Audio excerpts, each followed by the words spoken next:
Happy Monday, everyone. I hope you all are doing great. Thank you for joining us for the 2023 tax season cook-off. We have the TON team from Prosperity Now here. My name is Olivia Harp, and we also have a lot of experts online to help you navigate the tax season. So again, we're really happy that you're here to join us, and we will give people about 30 more seconds before we officially get things started.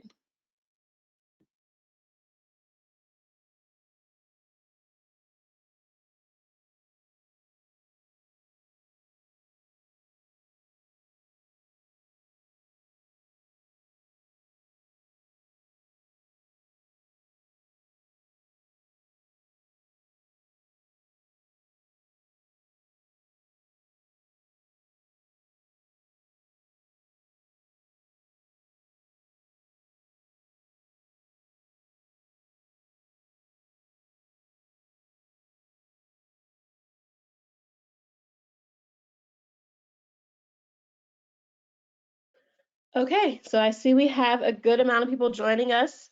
I'm sure people will continue to join as we move throughout today's presentation. But again, my name is Olivia Harp, and I want to welcome you all to our 2023 tax season kickoff.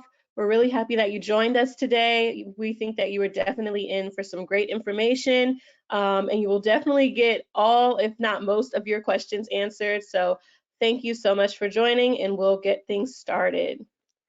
So first, a few housekeeping tips. This webinar will actually be recorded and shared with you all within a week from today. And all of our webinar attendees are muted to ensure sound quality. We will change that later on in our Ask Us Anything section so that you will be able to unmute yourself and speak to us and speak to the audience as well. But for those of you who want to get your questions in as we're moving throughout today's content, please use the questions box to share your questions as well as your thoughts with us so that we can visit those in the Ask Us Anything. And if you're experiencing any technical difficulties, please email us at gotomeeting@prosperitynow.org. So we want you to get the most out of today's call. We want you to join from a quiet space so that you can fully concentrate, hone in on the great content that we have and everything that our experts have to say. Feel free to grab some coffee, a snack, just get really comfortable and cozy. It's still pretty breezy and cold here on the East Coast, so a coffee sounds really good right about now. Also engage us, send us questions and comments as you listen. You don't have to necessarily wait for the Q&A. You can get those questions coming in right now. And also reflect on ways that you can apply this to your work. Again, this is our tax season kickoff. We want to make sure that we answer all of your questions so that you can immediately apply it throughout the filing season. So without further ado, I'm going to hand things over to Graham O'Neill. He is our tax strategist here at Prosperity Now for the Tax Opportunity Network. Hello, everyone. It's good to be with you all. This is my official 1-year anniversary with Prosperity Now, and I remember that this time last year in our kickoff, there was a slide welcoming me, and so it's really great to be sitting here and welcoming all of you to this tax season kickoff. Those of you who've been with TON for a while may be used to us doing the kickoff a little bit before the tax season started, but we just wanted to let you know we're doing it a little later this year because we heard from our steering committee that it would be more valuable to our members to have that time before the season starts to get ready, and then to wait about a week into the tax season, then do our kickoff event, so people will have had a week to figure out where the problems are, see where the issues are, hear what good things are going on, and then be able to ask us any of the questions that they have that have arisen during this first week of tax season. So that's why we're just doing it just a little bit later this year. But we're really excited to have every single one of you here. We love our TON members. You're, in my opinion, the best part of Prosperity Now is working with the Taxpayer Opportunity Network and being able to work with so many people devoted to VITA, TCE, and all the free tax programs there are throughout the country. Next slide. So I'm also here with my TON team. Olivia has introduced herself already, but I'm going to well, there's someone else on the TON team that needs no introduction, but I'll let him say a few words. Thanks so much, Graham, and thanks again, everyone, for taking the time to join us. We know filing season is busy and your time is precious, so we're really excited to have you here on the call. My name is Justin Chu. I am a program manager on the Ecosystems Change team here at Prosperity Now, and it's always a pleasure to be talking with the folks of TON. And I'll pass it over to you, Graham. Thanks, Justin. You can go to the next slide. Just a little bit about today's agenda. So we went through welcome and introductions. We're going to go through some tax season resources. This is mostly a time for you guys to ask us some questions, but we want to make sure that you guys are aware of all of the different resources that are available inside and outside of TON that can help you make sure that this filing season is as smooth as possible for you, your volunteers, and most importantly, your clients and community. Then we'll talk a little bit about VitaCon 2023. For those of you in the know, VitaCon is something that happens every 2 years where we have a convention, whether it be virtual or in person, and we'll talk a little bit about this year's edition. Then we're going to have that big open forum, Ask Me Anything, where we have our experts who we'll introduce here in a second. And then, as always, we'll have some next steps in closing, things to talk about. And then we'll all get back to filing some taxes. So next slide. This is the first of the poll questions. We just, if you see there's a poll that's going to come up. And the poll is, how was the first week of the filing season for you? And if you look on your screen, you'll see that there is an arrow pointing to the polls open section. So your options are great, it's going well, it's just okay, I've had quite a few issues, it's not going well at all. Please give us your most honest answer.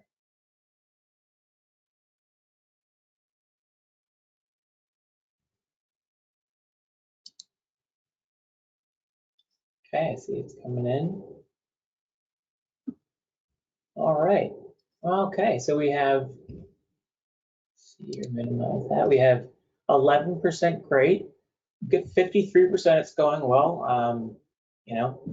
Over the last few years, I would say over half of you saying it's going well is a market improvement over the previous years, especially 2019 and 2020. It's just okay. I understand that it's the first week.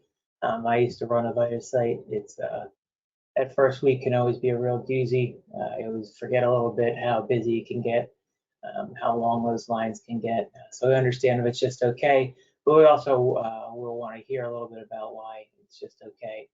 And for those of you who, the 3% that said you had quite a few issues, there's going to be some resources we talk about, or you can come to us and talk about those issues, and we'll see if we can help you fix them. And it's not going well at all. Being at 0% is a fabulous result, in my opinion. Next slide. So today's tax experts, I'm going to let them introduce themselves, and we'll start with Kara. Thank you, Graham. Hi, everybody. My name is Kara Cardati. I'm with United Way of Greater Richmond and Petersburg. We'll be going to Pittsburgh, but Petersburg in Virginia. I am a local partner. I'm also the Taxpayer Opportunity Network Steering Committee Chair, and I just want to welcome you. Thank you so much for taking a little bit of time out of your day to join us in this kickoff, and we're really excited to hear feedback from you and hear your questions, and thanks so much for giving us time. Thanks, Graham. Thanks, Kara. Don. Hey, thank you, Graham. Good afternoon, everyone. Don Dill, Senior Tax Analyst with our SPEC headquarters in Atlanta, Georgia. Have the privilege of being the National Relationship Manager for the Taxpayer Opportunity Network for the last several years. Quite an opportunity and a privilege to do that.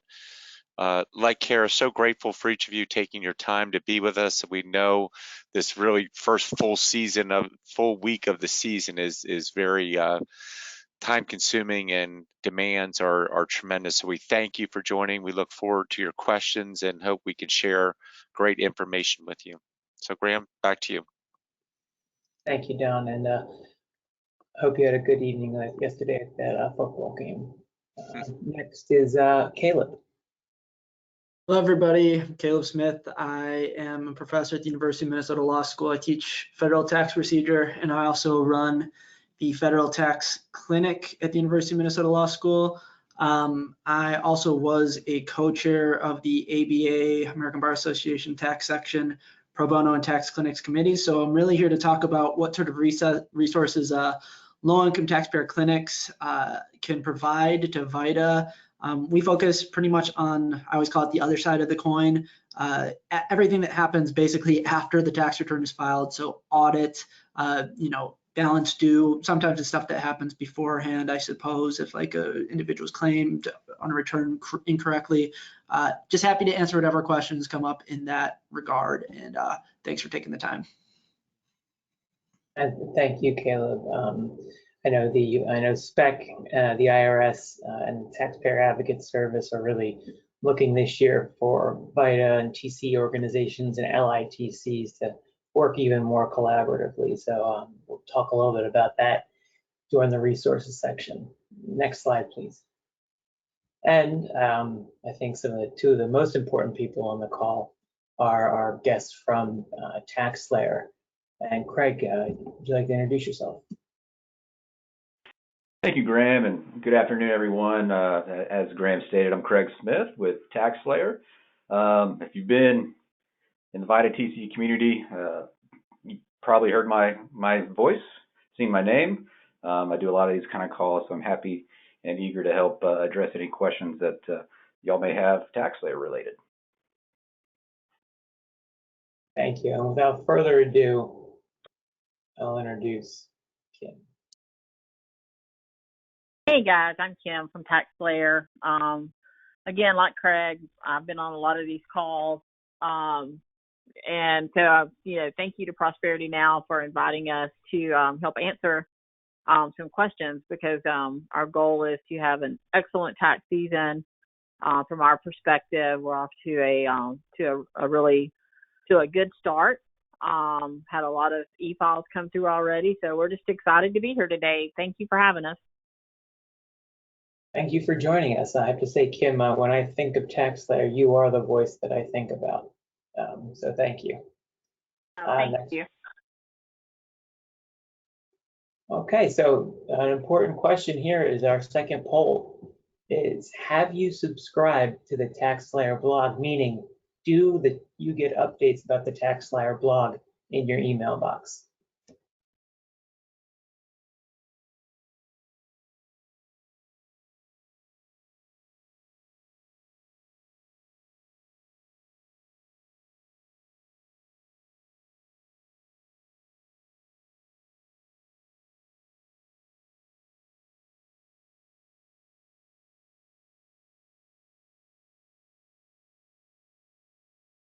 All right, it's as we thought. So it looks like most people said no. Some said I'm not sure, or you're thinking about it, or you would like to, and only 36% said yes. Now, one of the reasons we bring that up is because there was a recent change at TaxSlayer where they had to change some of the software behind their blog. So anybody who used to get blog updates in their email and then all of a sudden this year started realizing that they haven't been getting them, we're going to talk a little bit about how you're going to need to sign back up as if you never subscribed in the first place. And that'll be something for those people who are considering it or who would like to, or who aren't sure. We'll also walk you through how to do that as well. So next slide. This is us launching into our tax season resources. These are just those things I was telling you about. This high-level information we wanted to make sure everyone here was aware of that exists during the tax season, both here from TUN and outside TUN. So the first thing is the Tax Roundtable listserv. We're going to be looking, anytime you see a link up here on the screen, you can look into the chat and Olivia will be putting the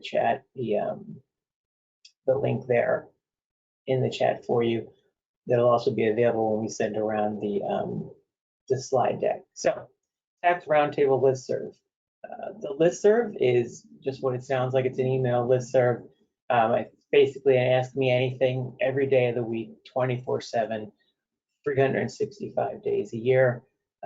I've been on it now for the year I've been in this job, and then for a year before that, and I don't think I've seen one day go by where there wasn't at least one tax roundtable email go through. And it's a community of VITA and TCE practitioners that are there to support each other. So if you are sitting at your site, you have a question during the middle of the tax season, a random Wednesday, 3 p.m., you don't know who else to ask, you can send an email to the listserv, whatever that question is, tax law, operations, an issue you're dealing with, spec. If you send that question to the listserv, I promise you're going to get an answer within 24 to 48 hours from about 5 or 6 at least colleagues who are there to who have been through what you've been through and who can give you advice on how to answer the question that you're asking.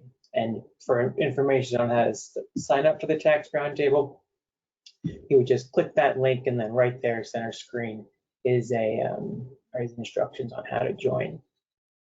The next resource, I'm actually going to turn over the explanation to Justin and to the next two, because he's the heart and soul of both of our next two resources.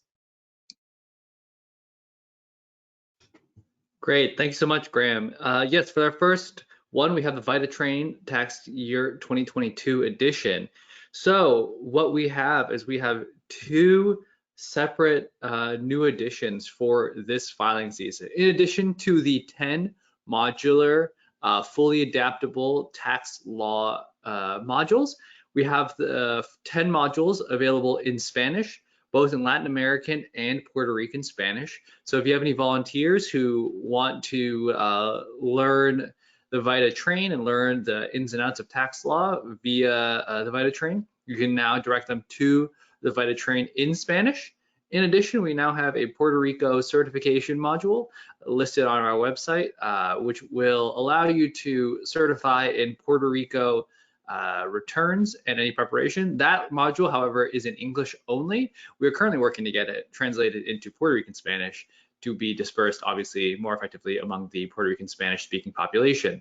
But we're really excited for the VITA Train in general. If these 2 things don't fit your program, don't worry, the VITA Train is still the same great VITA Train you'd expect. 10 modules, entirely interchangeable, integratable into your own existing software, both in PDF and PowerPoint versions.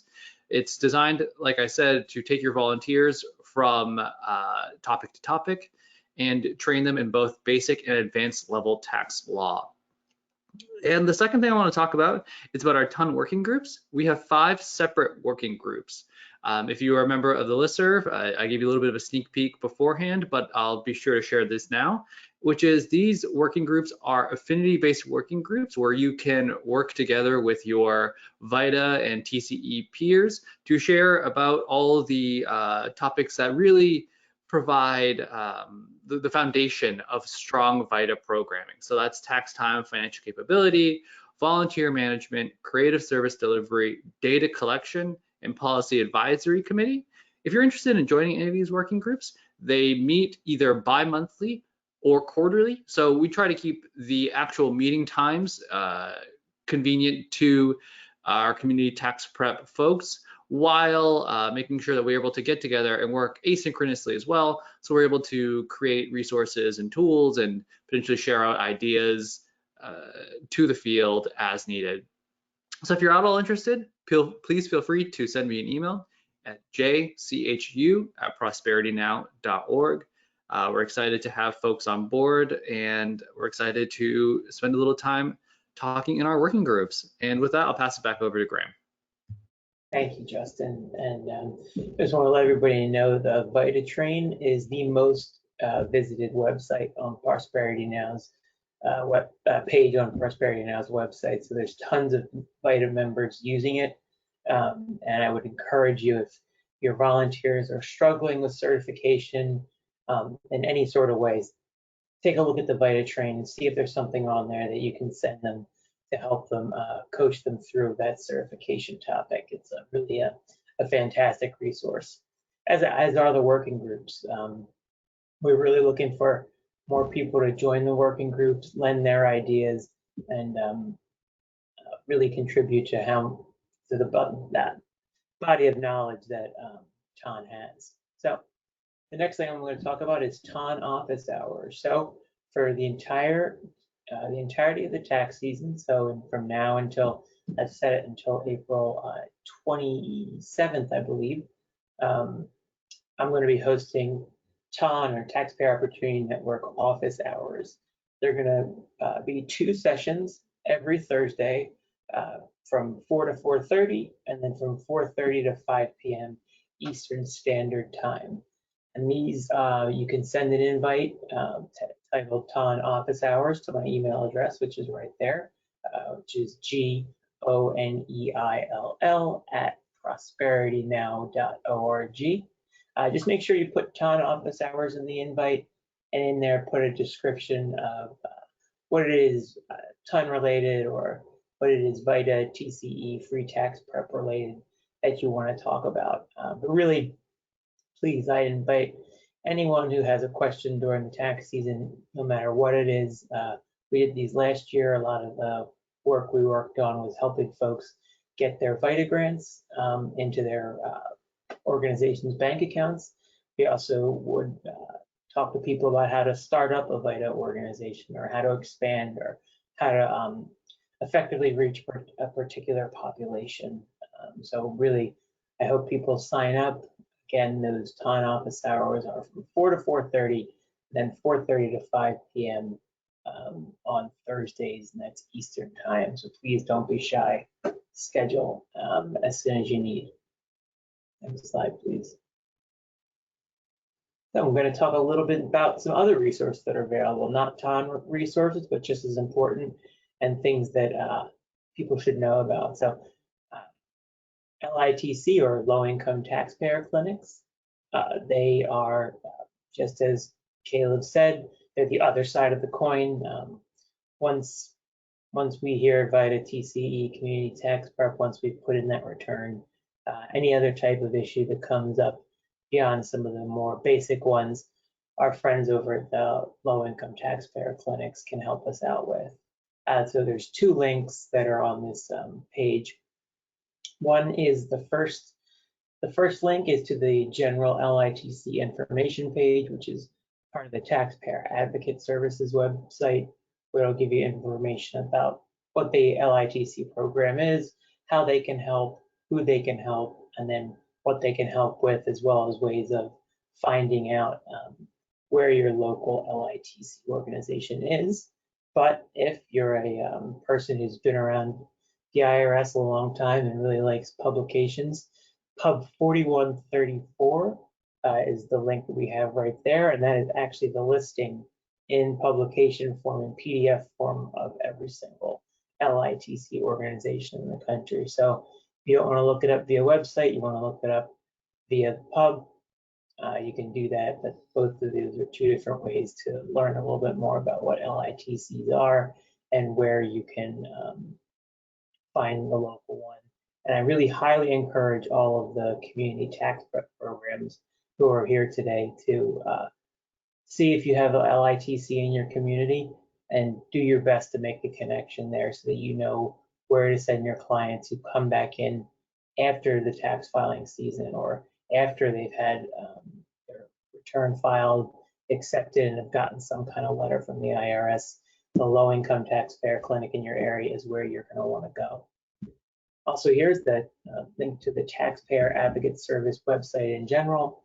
The Taxpayer Advocate Service, for those of you who might not be aware, they are a part of the IRS, but independent from the IRS. And their job is literally right there in the name, is to advocate for taxpayers. So if there's an issue that your client is having, that for some reason you either don't have an LITC in the community, or the LITC can't help them with, you you can always send them to the Taxpayer Advocate Service to let them triage the situation and see if it's something that they can help with as well. And so you can, through that webpage, identify your local Taxpayer Advocate Service. And again, just like with LITCs, I would find your local Taxpayer Advocate Service, then I would go and I would make a connection, learn who the people in your area are that work for the Taxpayer Advocate Service. They're great people, and they definitely want to know who the VITA, TCE, and community tax prep organizations are in the community. Next slide. So some TaxSlayer resources. I know we have that tax roundtable listserv. Many of the topics that come up are about TaxSlayer. So we wanted to give you all the information we could about how to interact with TaxSlayer. So first off is a link right there to the VITA TCE blog. That's where TaxSlayer puts out all the information that we need to keep abreast of what's going on with the software. It's where they'll talk about known bugs. They'll talk about bugs that have been fixed. All kinds of updates come up when there's going to be downtime with the software, when enhancements are going to go live. So the first link right there is directly to the blog. But unless you're sitting there staring at the blog all day, you're not going to know when something new pops up unless you subscribe, which if you click that next link, it takes you to a blog post I believe Kim wrote that has a very great step-by-step instruction on how to actually subscribe to get email updates about the directly from the blog. So whenever TaxSlayer puts out a new blog post, it'll get sent right to your email inbox, which I think it's critical that every VITA TCE person have that ability, have that subscription turned on, because the blog is great, but it doesn't do any good unless people read the actual blog post. You can't do that unless it shows up in your email inbox, and it's some really pertinent information. So during the season, just want to make sure everybody knows there's a TaxSlayer helpline. There's a phone number. You can see it right up there. It's 1-800-421-6346. There's an email support, support@vita.taxslayerpro.com, and they have amazing hours, which are on weekdays they are open from 8 a.m. to midnight Eastern Standard Time. On weekends, 8 a.m. to 8 p.m. Eastern Standard Time. I can tell you when I was running a VITA site and a VITA program, those hours are not a joke. They are, someone will get back to you as soon as possible. In my experience, usually within 24 hours, whether it be via email or if someone will connect with you on the phone. Either way is effective from my perspective as a former VITA practitioner. So I think you definitely can rely on those and rely on those hours being accurate. Another thing to point out is when a bug comes up, when you see something that doesn't seem right in TaxSlayer, the first thing that you must do, I'm gonna say must, there's no way to enforce it, but we here at TON would really love you to do is make sure you report that issue directly to TaxSlayer first. They need to know about it. The only way they're gonna find out about most bugs is us reporting it to them.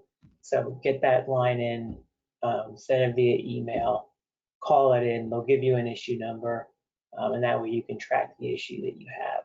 But that's really, really, really important. Next thing to talk about is if you're using TaxSlayer all year and you have a lot of ideas about ways that could make it better, ways that could be enhanced, there is a TaxSlayer suggestion box. You can go in there, fill it out, let them know what you think would enhance the TaxSlayer Pro experience. I'll level set with everybody. Most suggestions are not going to be considered to be added until at least the next tax season, unless it's very, very critical of something that comes up. But that's totally at TaxSlayer's discretion. And another thing that TaxSlayer has asked me to point out is that the suggestion box is for enhancements. It's not where you report bugs. It's not where you report a problem with the software. That's what the helpline email and the helpline phone number are for. But please, please send in your suggestions. If you have a suggestion and something comes up in your head and you think to yourself, oh man, somebody has to have thought of this already, still send it in. Because one of the ways that software companies work is the more suggestions they get that are the same, the more they know that it's something that their users are in need of, and it prioritizes in some way for them that enhancement and its implementation. Next slide. So, VitaCon 2023. We want to tell you as much as we know about it right now. We're still very much in the planning stages of it, but the who is everyone here on this webinar, plus 250 of your fellow tax enthusiasts, tax nerds, tax wonks, whatever you want to call it. Anybody who's connected with VITA, TCE, free tax prep, low income, BIPOC tax policy. We want to see all those folks there at VitaCon 2023. It's going to be a 2-day event for the first time. Usually it's been 1 day up until now, but we've seen people's interest. TON has grown to such a degree that we're going to make it a 2-day experience where we're going to have both central main stage activities and also breakout activities, breakout sessions where you can go and pick the session that works best for you, what you want to know about. The when is going to be sometime in early to mid-September 2023. And as Kara let slip a little bit earlier, it's going to be in Pittsburgh, Pennsylvania this year.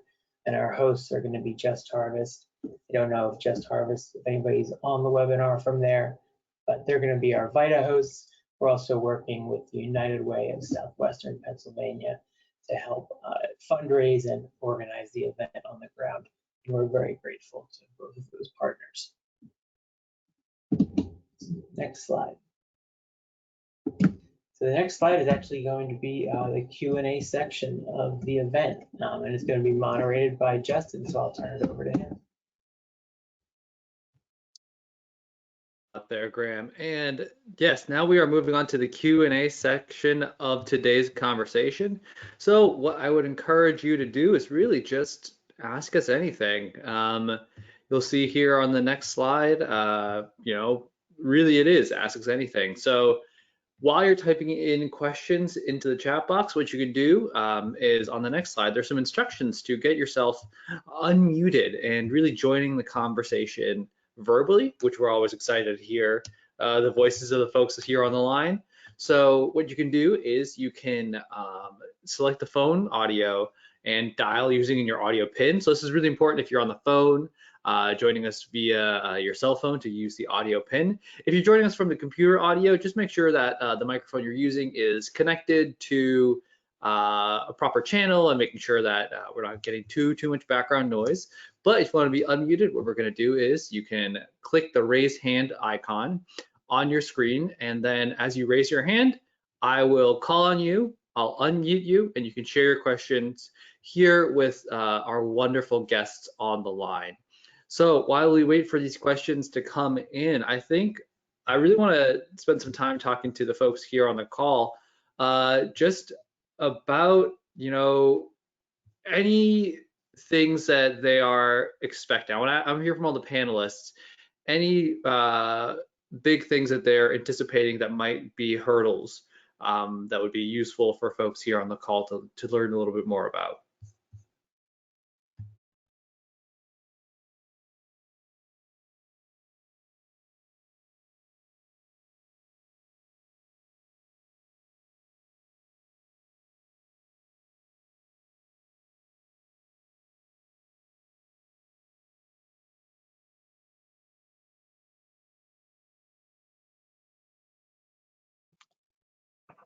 Hey, Justin, this is Don Dill. I'm not sure you were asking us as panelists, but I did want to just really convey to all the members or participants on this call about how vital that VITA TCE blog opportunity is for everybody on this call. And quite frankly, if you work with anybody who's a site coordinator or you know, is a leader at one of your sites, you really need to make sure that they are subscribe to that, get it religiously, read it. There's such great information shared literally on a daily basis, and if there are issues in real time, that's where you can find information about what's going on when there's an expected change or fix, if it's an issue impacting current service ability. So I can't emphasize it enough. To be honest with you, a little bit surprised at the number of folks that said they had not taken that opportunity. So again, just a huge reminder. It's a great resource for all, and I strongly suggest that you take the time to subscribe to that opportunity.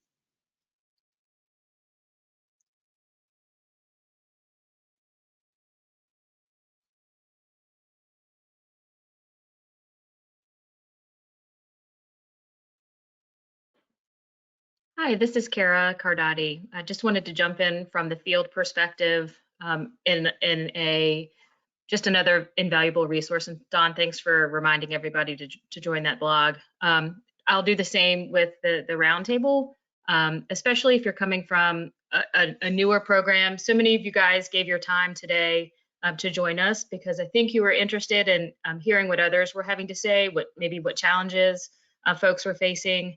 We all want resources, and I think Prosperity Now does a wonderful job of coming up with those. And one of those is the tax roundtable, to be able to ask your questions, as Graham said, just to get almost an immediate answer.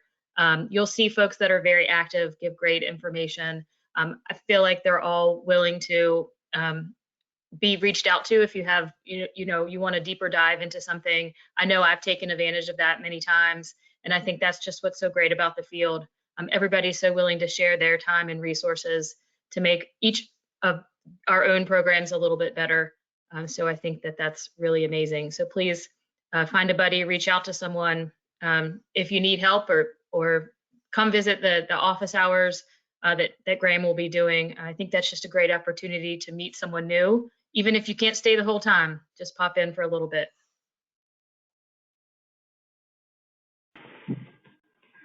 Hey everyone, this is Craig with TaxSlayer. I just wanted to pop in real quick and just give you a piece of advice if you do need to contact TaxSlayer support for whatever question you may have. A lot of times we see a site, a volunteer, or site admin, whoever it is, reach out to support and say, I'm having this specific issue with the return at my site. And if that's been you before, most likely you got a response saying, hey, sorry to hear about that. We'd love to take a look at it. Can we get the EFIN for your site and then the last four for that taxpayer's return so we can take a look? So just one thing to keep in mind when you're reaching out to us and you do have an issue about a specific return, definitely go ahead and include the EFIN and the last four for that return so that support can go ahead and take a look at it right then and there without having to try to get back to you. And, with email, it could take a little bit of time to get back and forth, communicating back and forth to get all the information we need. So if you can provide as much information up front as possible whenever you're reaching out, that'll definitely streamline the process here on our side, on the back end, especially if it is an issue. It'll help us get it to our developers quicker and get that fix put out live much quicker as well. So always remember that if you are reaching out to support.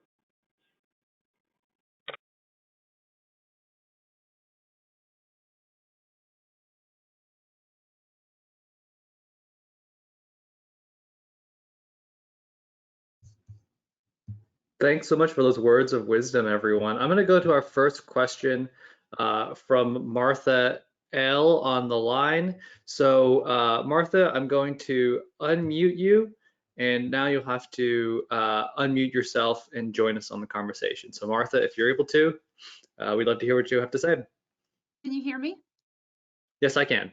Awesome. I just want to do a shout out for TaxSlayer. I am a brand new site in Colorado Springs, Colorado, and it's been, as all of you probably know, when you start a new site, it's a little crazy, and we've run into a few snags, and TaxSlayer support has been 100% on point in helping us.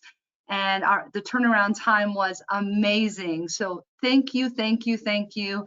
And we haven't actually officially started. We start on Wednesday. So I just wanted to shout out to TaxSlayer.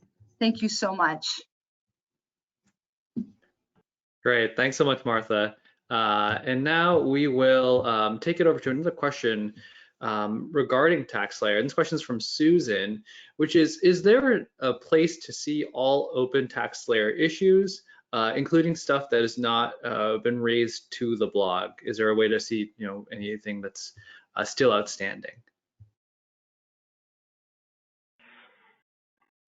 That's a great question, Justin. And the quick answer there is no. There is not a place to see absolutely everything that could potentially be an issue with the software. What we try to do is focus the issues we post on the blog under our what we know post. We keep that pretty fluid and updated throughout the season, actually throughout the entire year. But what we want to display there is information that's going to be, we believe, pertinent to sites that could impact a large number of sites potentially, something like calculation issues or display issues in the software, or something that's creating a lot of traffic from a support standpoint. So we want to make sure that the focus on the issues that we're raising there don't get inundated with, little things such as maybe something on the 1040 in the PDF is indented upwards or to the right, and so it's not on the right line, just something minuscule, or just a simple display issue in the software. So, if you see something, or if you're experiencing something at your site that you think should be raised on the blog, definitely reach out to us, because we do it all the time. We get a lot of feedback, obviously, from people here and just from general support traffic all the time, just saying like, hey, I haven't seen this, are y'all aware? And something like that, we'll be happy to put it on the blog, because it could be beneficial for a lot of sites out there. But just to reiterate, the initial question there is no, we don't have a place that has absolutely everything out there, because we do try to keep the focus on things that will impact your site.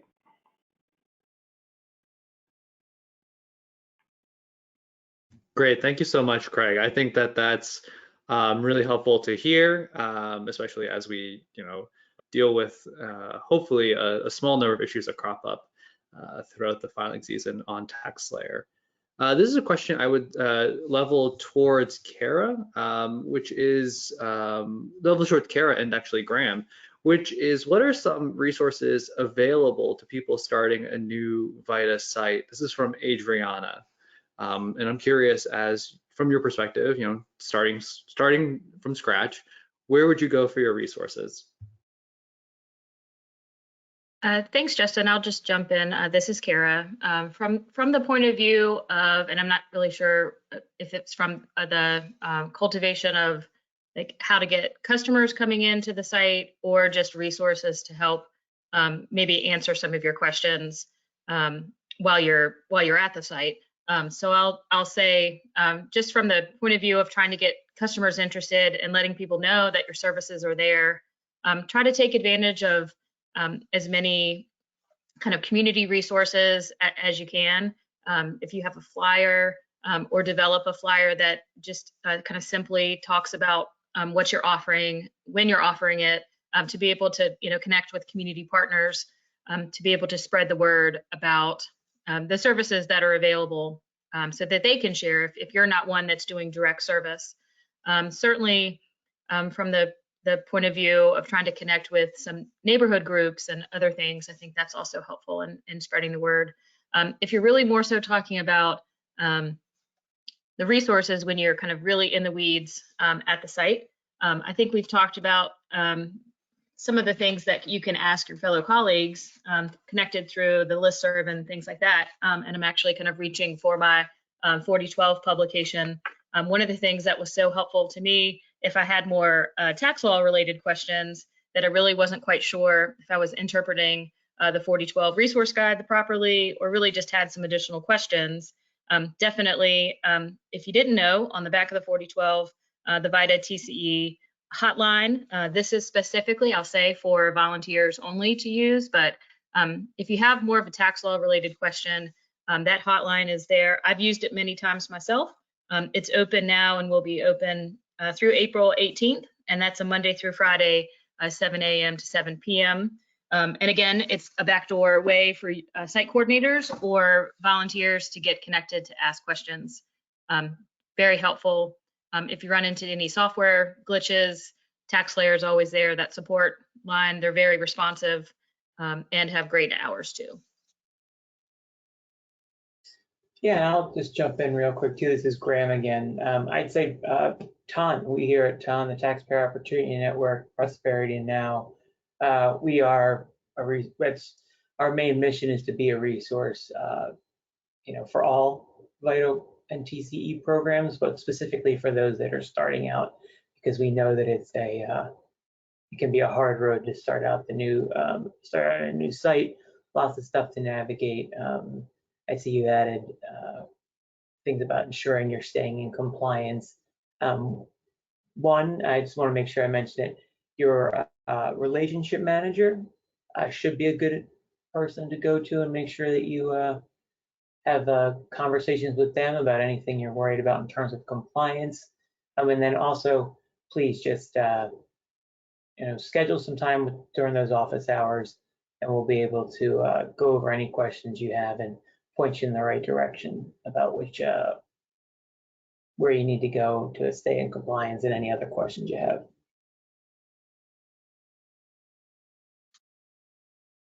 And Graham, this is Don Dill from SPEC. I just want to, great resources both you and Kara posed to the participants, but also for a summary information on irs.gov, there is the Site Coordinator Corner. So if you go to irs.gov and type in Site Coordinator Corner, that'll take you to a place and has all of our publications and some key documents. So a great opportunity there for you to get some resources. And just last, I do want to echo that comment by Graham that your SPEC relationship manager is there to serve you. So although they're busy and overloaded in terms of how many areas they're covering, their job is to support you. So I really strongly recommend that you not only reach out when you need to, but I would be reaching out in between and to build up a working relationship with them so that if there is a time of crisis, you are able to respond, they're able to respond to you more quickly. So again, please utilize that resource. We're here to help you.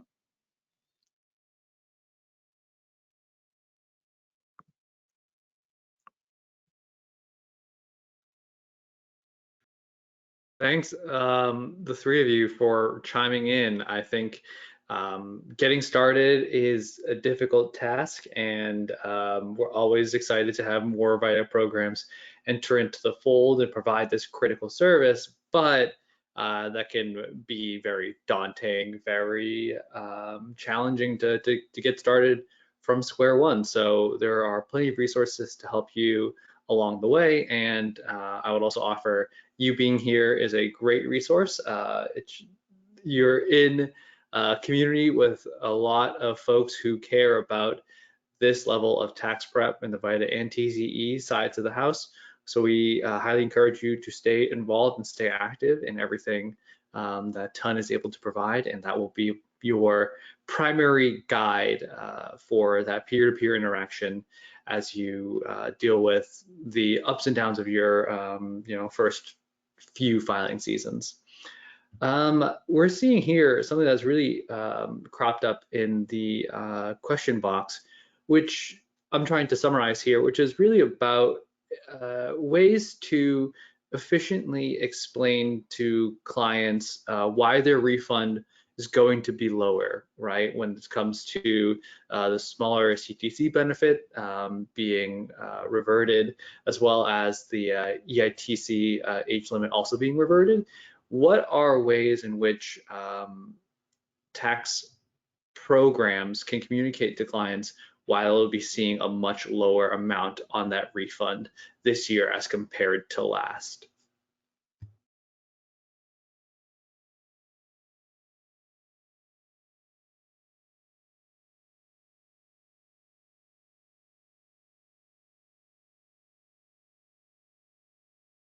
And that's for any of our panelists.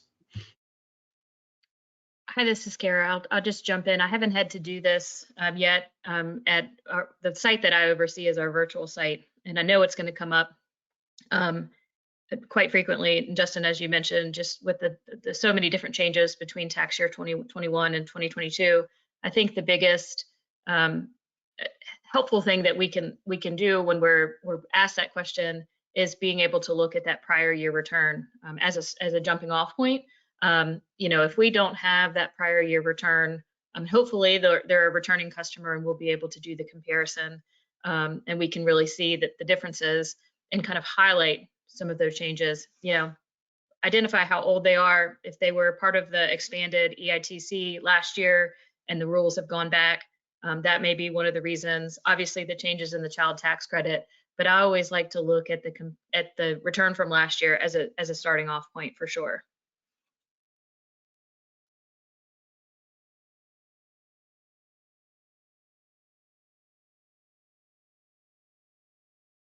Yeah, those are great points, Kara. And another one I'd point out that was a big one as well related to all the COVID relief that was out there. Well, a couple really, you know, in 2022, there was no economic impact payments or recovery rebate credits for advanced child tax. So there was nothing reported on the return for that. And another one kind of dealing with child tax credit, at least for the age range of those children, is the child care credit as well. You know, that is generally, and it is again, a non-refundable credit, so it's only going to reduce any tax liability a return may have. But during the COVID relief provisions, it was a fully refundable credit, and I mean, just increased by a lot. Like it was expanded, so it was fully refundable, and you could claim more expenses for that credit. So that was also a noticeable difference as well that will have an impact on a lower refund as well.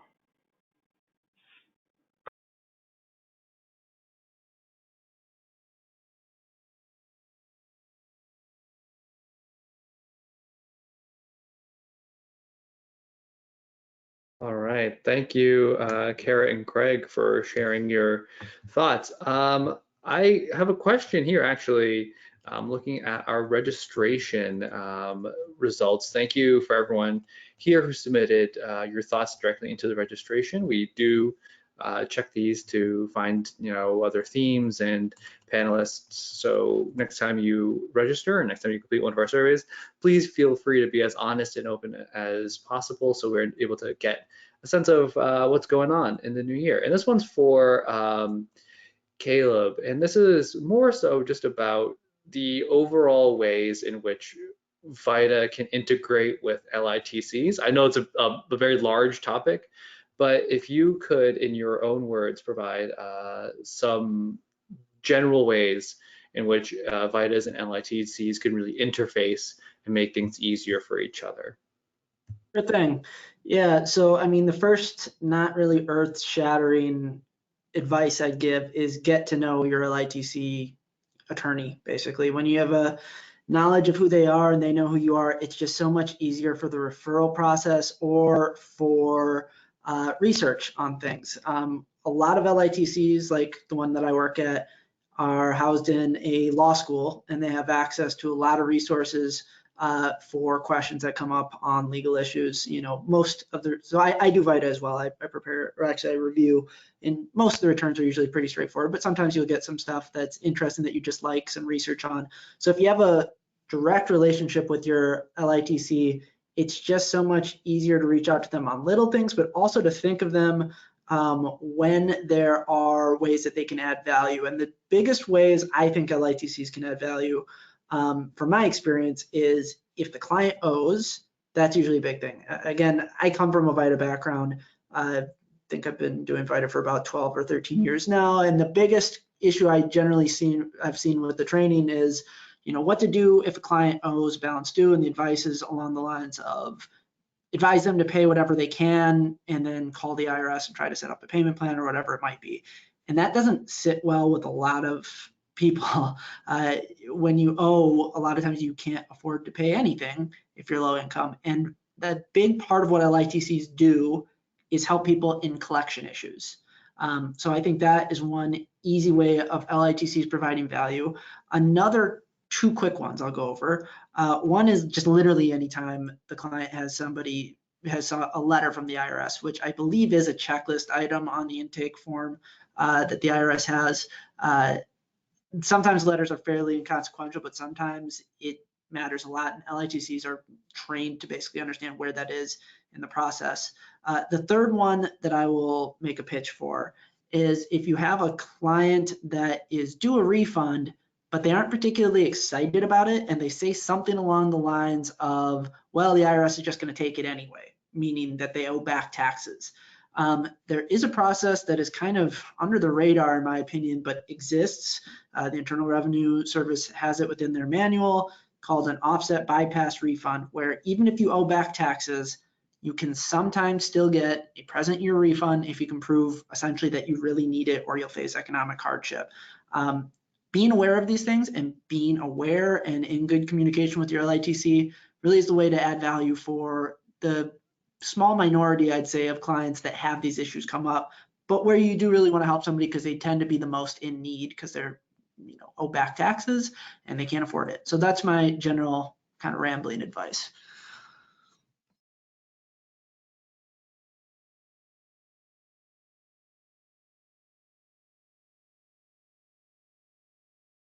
All right. Another question we're getting a lot is around tax law changes and tax law updates. And I'm going to quickly turn it over to Graham to share a little bit about what Prosperity Now has done and how you can find out more about the tax law changes. Thank you, Justin. As Justin referred to, big theme when we asked people registered was information about what's changed between this year and last year. And that's not a new question. We get that a lot every year. And so for every year I've been around time, we've done a tax law changes webinar. So this year, back in December, we did a 2022 tax law updates webinar. We're going to put a link to it. It's recorded. It was our most popular webinar of the year for all of Prosperity Now. And it was given by two of the smartest people in the VITA and TCE community. So you'll want to take a look at it there. And it goes through in great detail what are the biggest changes between last filing season and this filing season in terms of what your volunteers need to know. It doesn't go into every single issue of tax law that's been updated, but it goes into what VITA, TCE, community tax preparers need to know. And we can put that in the chat right now. I'll do that for you all so you can take a look at it.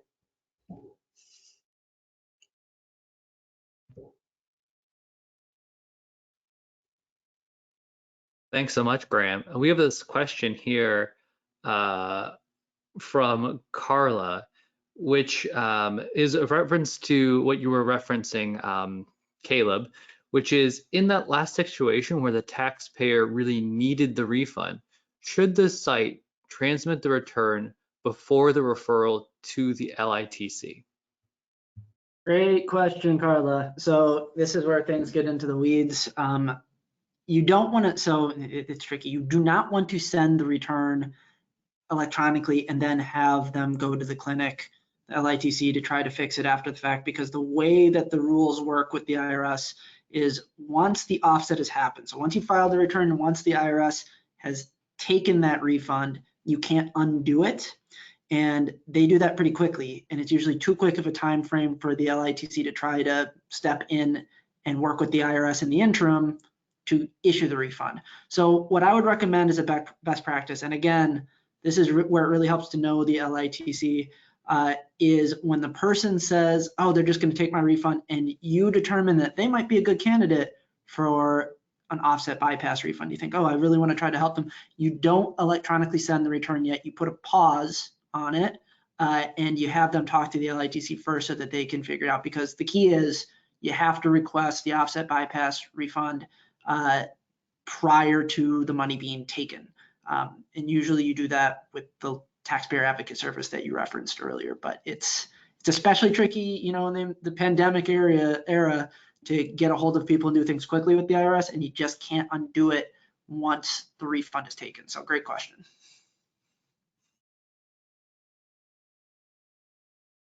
Thanks so much, Caleb. And again, Carla, great question on that front.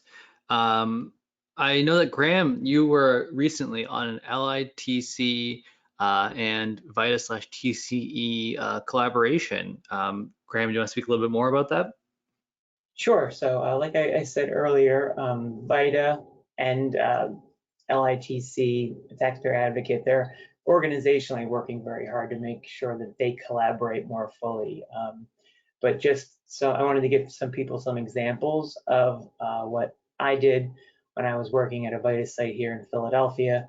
We actually, we would have the some of the LITC attorneys in Philadelphia come and be part of our training to the site managers of the 30 to 40 sites that we ran throughout the Philadelphia area. So we made it part of that site manager training so that every site manager knew that it was knew those situations where they should be able to send someone over to the LITC. We also co-located sites. We would actually have a site at the LITC offices and vice versa. So I think it's really, those are two just examples I wanted to share of how you can build those relationships, ideas that you can go to your local LITC with already locked and loaded. And I'll also say one other thing, the listserv is also has members that are LITC attorneys. And that's the kind of question you can ask on the listserv, and someone will be able to jump in and say, hey, wait, put a pause. Just, they'll be able to do exactly what Caleb just did, but in real time. And well, he said it in real time too, but during the tax season when you're not on this webinar. So it's another reason to join the LITC, the listserv. Thanks.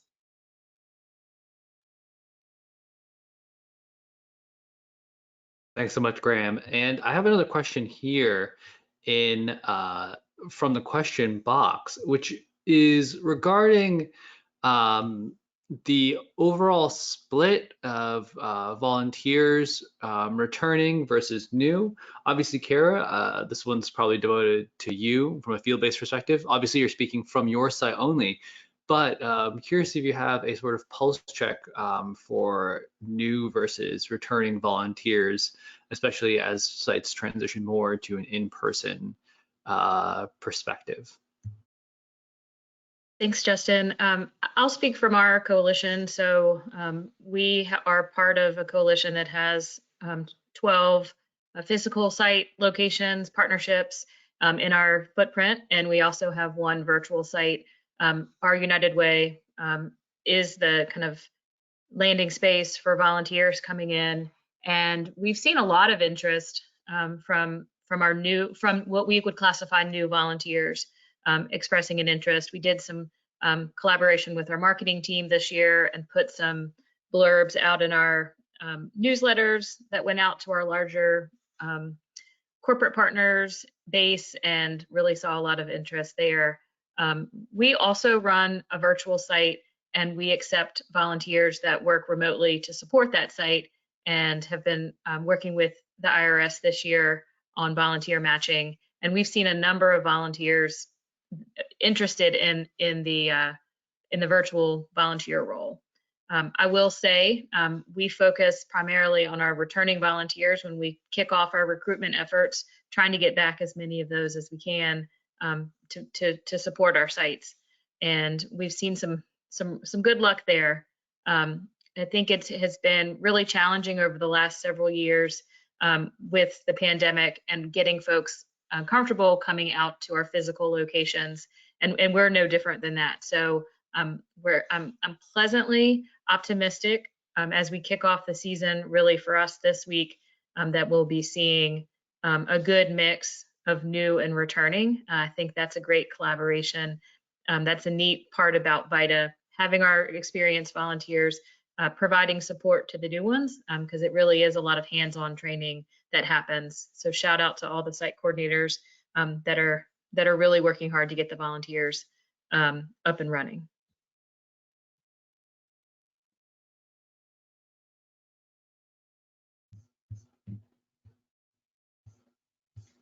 Great. Thank you so much, Kara, for sharing that perspective. I know that volunteer retention is always a hot topic any time of the year, but especially as we come into the filing season. I will give a quick plug and shout out for volunteer training, the VITA Train, like I mentioned earlier. If you go on our website, that's prosperitynow.org/VITA-train. It'll take you to our training platform that I mentioned. It's 10 modules, entirely modular. It also includes the Puerto Rican certification, as well as all these modules listed again are in Spanish.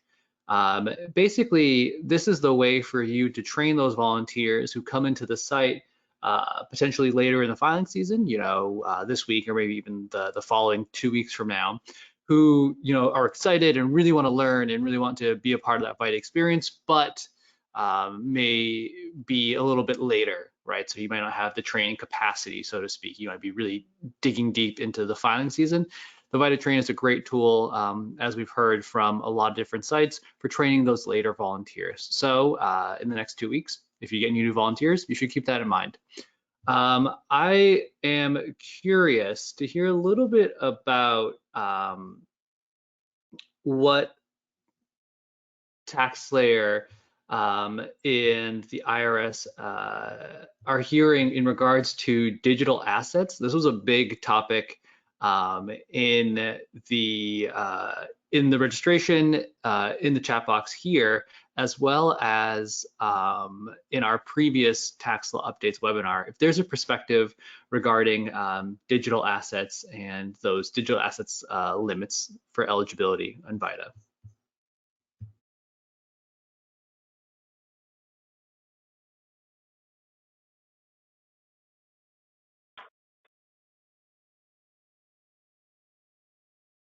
Hey, Justin, are you talking about cryptocurrency?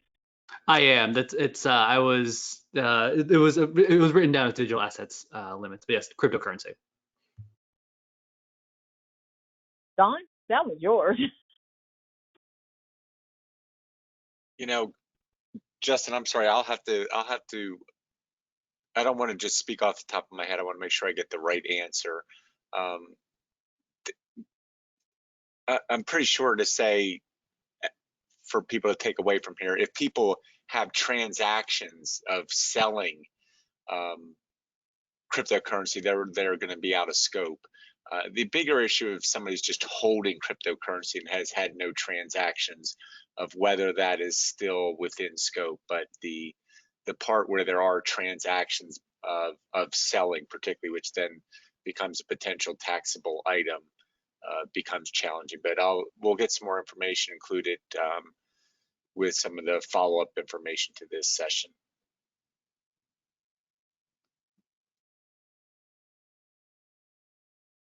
Great, thank you so much. I know that this is a difficult topic and one that requires more specific concerns, but I wanted to raise that now. And like Don said, we'll be sure to get a more formal answer out to the folks here on the call who were experiencing these issues. And I think we have basically one more question, which I think is one that is good to end on. And I want to go around to all of our panelists and oh, actually, there's another question here, which Graham, which is talking about if folks are able to claim missing stimulus payments. Graham, if you want to spend a little more time sharing that. Yeah, I just wanted to point out there was a few questions at registration where people said they were interested in learning more about claiming missing stimulus payments was the wording. And I thought it would be a good chance to remind everyone that,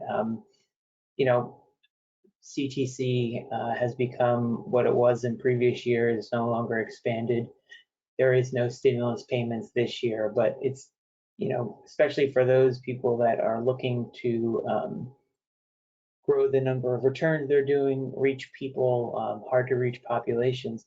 There are people out there who didn't claim their stimulus payments and they didn't get their expanded CTC. and we all have the ability to do prior year returns. So it's definitely something to be thinking about, making sure that the person coming in to get their 2022 taxes done, make sure they got their stimulus payments that they were eligible for, and make sure they got that CTC last year as much as they should have. If you're an organization that stays open after the filing deadline, those are two great projects to focus on, is going out and finding people in your community who should have gotten stimulus payments, who should have gotten CTC payments and didn't. Just off the top of my head, I can think a lot of people who were formerly incarcerated and just coming home. A lot of those folks will have missed out on their stimulus payments, but those are people that are in need of that money, and also someone who can turn into a return for your organizations to help you meet your goals, to be blunt about it. So it's just wanted to make sure people were aware that those programs no longer are going on right now, but we can all do prior year returns, and there are still plenty of people that need that help.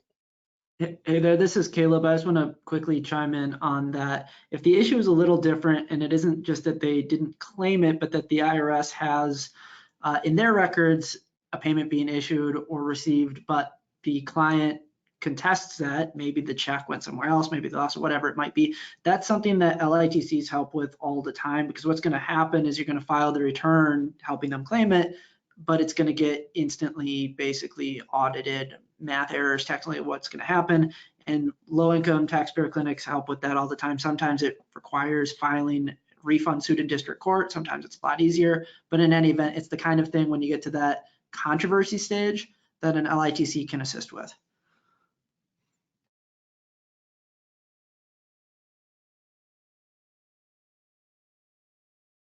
Great. Thanks for sharing about that, Caleb. That's really great information to hear, especially as we feel the long direct impacts of COVID are further away. The stimulus and all the other things that were unleashed as part of those COVID payments are still factors in the tax returns of many of the low-income clients that we'll see coming in this filing season. And I think the final question I have for everyone here on the call as we get to about 3:15, I really want to hear from each of the panelists. What is one way you are celebrating the kickoff to the filing season?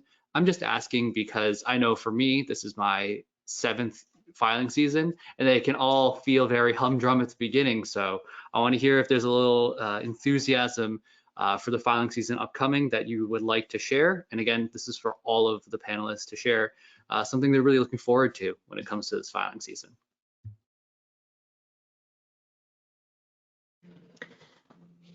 This is Kara. I'll jump in from just a local partner perspective.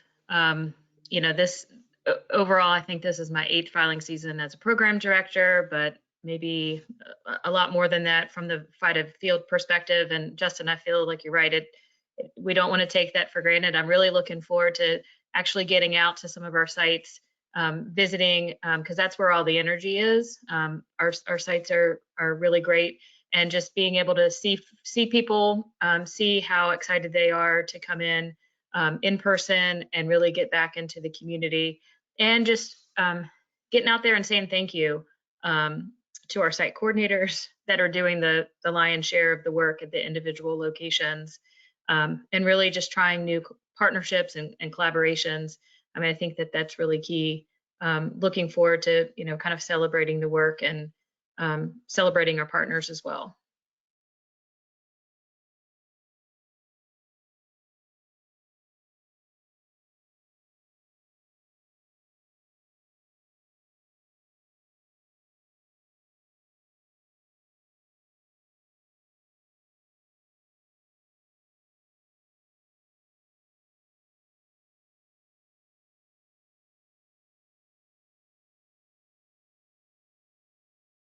Thanks so much, Kara, for your perspective. I'm curious if any other panelists have anything that they're really looking forward to for the start and this filing season in general. If not, I can kick it over to Graham for some next steps from us.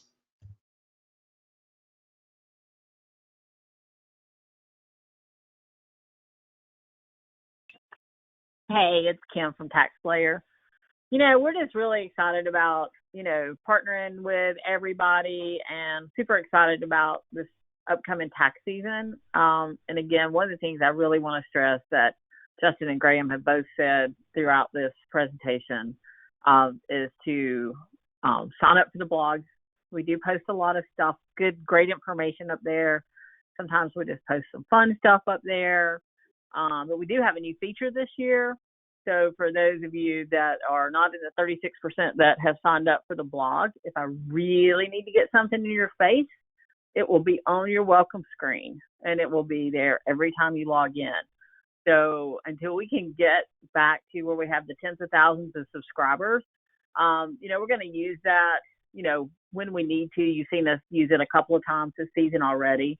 But it's another avenue, but we really want to encourage everybody. And it'll really help you guys have a less stressful and more successful tax season.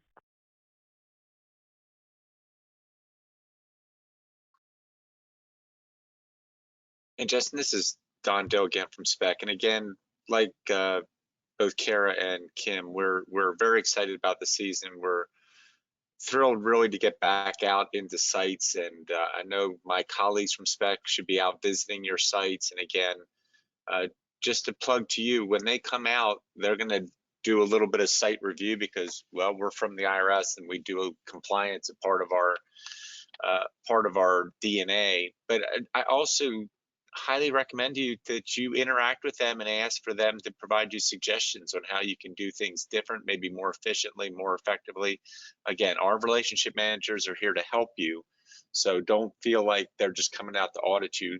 Utilize them as a resource and gather more information that will help you make your site more efficient, more effective, and what we all hope at the end of the day, preparing quality, accurate tax returns.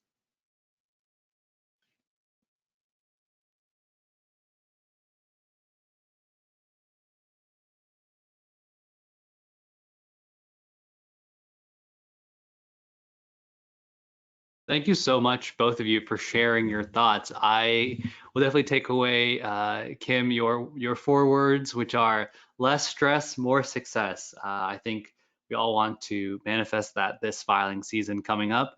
I want to thank all of you for sharing your perspectives on this. I want to thank everyone who got engaged in the question and answer box.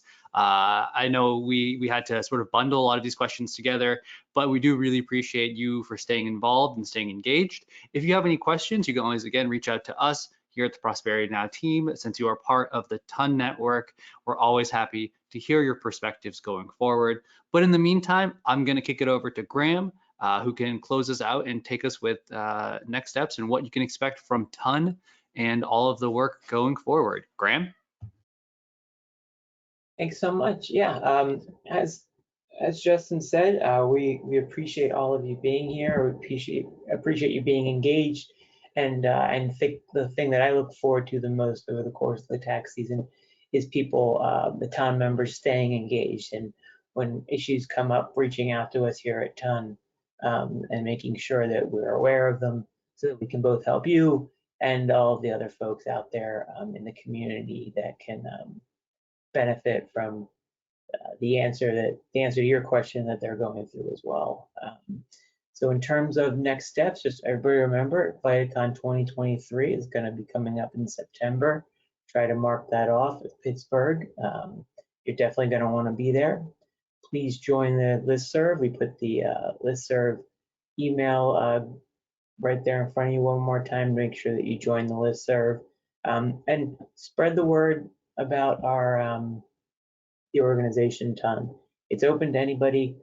You know, the focus is for people on VITA, TCE, free tax prep, those serving low income BIPOC communities, but anyone in your network you think might benefit from being in the TON network, please let them know about it. Please have them sign up to get our publications.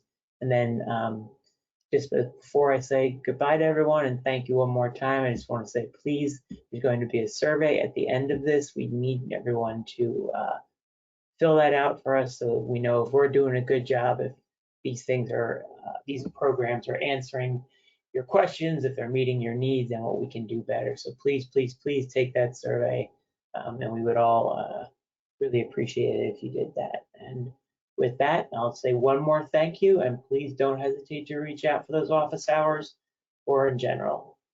Thanks, everyone.